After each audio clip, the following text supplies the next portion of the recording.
Bonjour. Alexandre, Anne, Alexandre et moi-même constituons l'équipe 1/140 Assurance Vie, un groupe de 4 étudiants de l'ESILV issus de la majeure ingénierie financière et ayant choisi de suivre les cours de l'électif actuariat dispensé par l'école. Dans le cadre d'une méthodologie de travail de groupe, nous avons été réunis afin de réaliser un panorama de l'assurance vie. Mais pourquoi un tel panorama? Les annonceurs publient régulièrement des classements, mais ils n'utilisent que peu de données, notamment le dernier rendement connu des fonds euros. Ces classements peuvent alors nous paraître biaisés, d'autant qu'un même fonds euro peut obtenir deux notes différentes selon le courtier vendant le contrat. Ainsi, notre objectif est d'obtenir un classement transparent, utilisant de grands jeux de données, afin d'avoir des résultats cohérents et objectifs. Au fil de cette vidéo, nous vous y montrerons notre méthode de recherche, ainsi que la pondération des classements et, pour finir, un podium des meilleurs courtiers et fonds euros. La première étape dans la constitution de ces classements a été de faire un tour d'horizon des différents classements en ligne existants déjà, dans le but de regarder les critères utilisés. En gardant une part d'objectivité et en prenant du recul, nous avons ainsi pris le meilleur et laissé le moins bon de côté. Ainsi, nous avons souhaité découper notre approche en deux éléments. D'un côté, les courtiers et de l'autre, les fonds en euros. Pour ce qui est des courtiers, nous avons entamé un long travail sur la collecte de données. En effet, il nous fallait récolter énormément d'informations pour pouvoir ensuite en faire des critères de notation pertinents.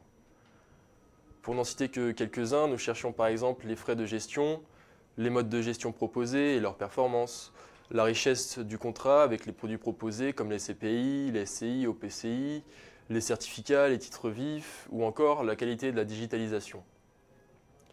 Nous avons d'abord parcouru tous les sites internet des courtiers et nous avons donc pu noter si les informations étaient accessibles en ligne et à quel niveau. Ensuite, nous avons appelé plusieurs fois chaque courtier pour d'une part compléter les informations manquantes à notre tableau et d'autre part pour évaluer leurs services en ligne et la facilité de contact. En effet, à chaque appel, nous nous faisions passer pour d'éventuels clients et nous pouvions alors évaluer la qualité de l'appel, leur transparence et la facilité de souscription. Pour rendre ce critère pertinent, nous avons pris le temps d'appeler au moins 3 fois chaque courtier, ce qui nous a permis d'avoir différents conseillers au bout du fil. Une fois toutes les données collectées, il nous a fallu trier l'ensemble des informations afin d'harmoniser nos résultats. Nous avons sélectionné les critères communs à l'ensemble des contrats d'assurance vie et nous avons répertorié les spécificités de chacun. Nous les avons ensuite classés en plusieurs grandes catégories. Donc nous avons les coûts, la qualité de la gestion pilotée, la richesse des produits, la digitalisation et la facilité de contact. Chacune de ces parties comporte plusieurs paramètres dont on voit quelques exemples juste ici. Chaque paramètre a été noté selon une échelle puis pondéré dans la note finale. Par exemple, les frais représentent 35% de la note finale. La richesse des produits 15%, 15% également pour la facilité de contact, la qualité de la gestion pilotée 10% et la qualité de la digitalisation 10%. Le reste de la note se compose de la présence ou non de primes à la souscription, de certificats, du niveau d'accessibilité de l'information et la transparence, ou encore le montant du versement initial nécessaire à l'ouverture d'un contrat. Nous obtenons ainsi une note sur 20 pour les courtiers que nous avons sélectionnés. Dans le cas des fonds euros, nous avons donc pu rassembler toutes les informations essentielles, comme les performances, les encours ou la réserve de PB, via des démarches téléphoniques, des recherches poussées sur Internet et une étude attentive de la documentation mise à disposition par les assureurs et les courtiers. Nous avons ainsi pu baser nos recherches sur nos 3 grandes catégories: les performances passées, la qualité de service et les prévisions de performance des fonds. En ce qui concerne les performances passées, nous nous basons sur les dernières performances connues, en prenant en compte notamment les frais et le minimum du C à investir. Cela représentera 35% de la note finale, car ces données sont connues et fiables. Dans le détail, les rendements de 2018 et les frais associés représentent 30% de la note du fonds. 5% sont associés aux contraintes d'investissement comme le minimum du C à investir. Pour les performances futures, nous faisons particulièrement attention aux frais de gestion des fonds, ainsi que la composition des fonds en eux-mêmes. En effet, après avoir effectué une analyse en composantes principales dite ACP, nous avons pu mettre en évidence une corrélation positive forte entre le pourcentage d'immobilier dans un fonds en euros et son rendement. Ainsi, plus la part d'immobilier est importante dans la composition d'un fonds, meilleur en sera le rendement. Cette même ACP a également permis de mettre en évidence que plus la taille de l'encours est importante pour un fonds en euros, plus le rendement associé est faible. Cela vient du fait que ces fonds en euros sont anciens, d'où l'encours élevé, qu'ils sont connus de la majorité du public et composés d'anciennes obligations, souvent peu rentables. L'assureur préfère donc utiliser sa réserve de PB pour booster des fonds plus petits et plus jeunes afin d'attirer de nouveaux clients. La composition du fonds étant la variable impactant le plus l'évolution des rendements, elle représente 18% de la note finale. De plus, nous estimons une courbe de tendance afin d'identifier quels seraient les rendements futurs de ces fonds au vu des performances passées. Ces estimations représentent 15% de la note finale. La dernière variable étudiée est la réserve de PB actuelle, qui permet aux assureurs de booster la performance de leurs fonds en cas de baisse des rendements. La note associée représente 12% de la note finale. Au total, ce bloc représentera environ 45% de la note des assureurs. Enfin, nous nous intéressons à la digitalisation de ces assureurs, c'est-à-dire la transparence des informations sur Internet, la qualité globale du service client et les possibilités de souscription. Cela représente 20% de la note finale des fonds euros. Ce critère est important puisqu'il influe sur votre façon de comprendre ces fonds et de gérer vos versements.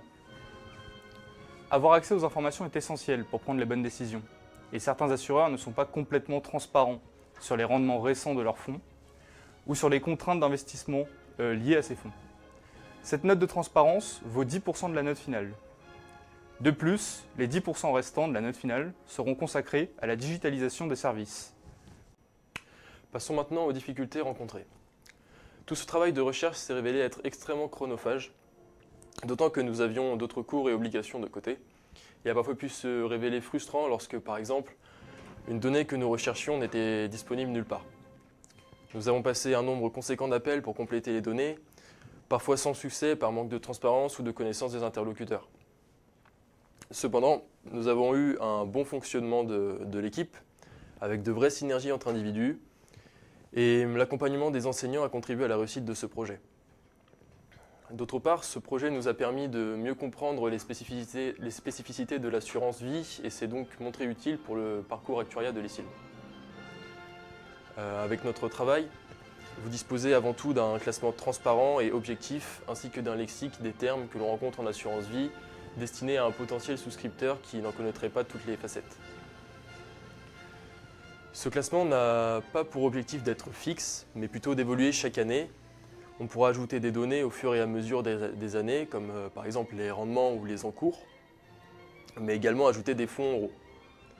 Les documents annexes tels que le lexique sont également amenés à être enrichis dans le futur. Cela permettra à tout nouveau souscripteur de savoir vers quel contrat se tourner. Passons maintenant aux résultats. Ainsi, nous retrouvons en première place des fonds euros Euro Allocation Long Terme 2, suivi de Suravenir Opportunité et enfin de Sécurité Pierre Euro. Euro Allocation Long Terme 2 et Sécurité Pierre Euro se distinguent tous les deux de par l'immobilier, près de 80% dans ces fonds. Suravenir Opportunité, un fonds plus jeune, présente moins d'immobilier dans sa composition, seulement 22%, mais présente des frais de gestion inférieurs à la moyenne pour les fonds étudiés.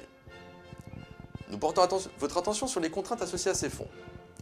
En ce qui concerne Suravenir Opportunité, il vous faut verser 30% minimum en UC à chaque versement, c'est-à-dire que vous supportez le risque.